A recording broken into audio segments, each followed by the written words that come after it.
dito tayo sa likuran, mamumulot tayo ng nalaglag na mangga kasi sayang naman. Susamahan nyo.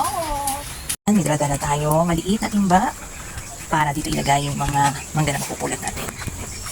So, ayan guys, yung mga mangga na pupulutin natin. Ang dami. So, isa-isa na natin siyang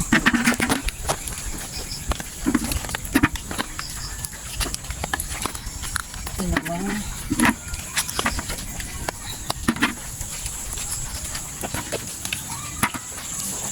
Dami pa.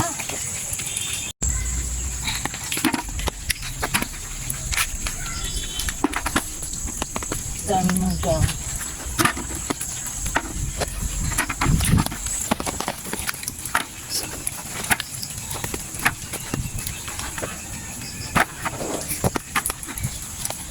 Ito.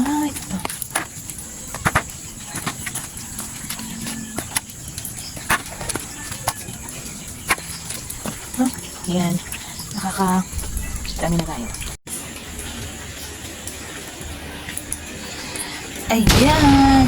Isang maliit na tayo na timba. Ang napulot nating manggang nalaglag.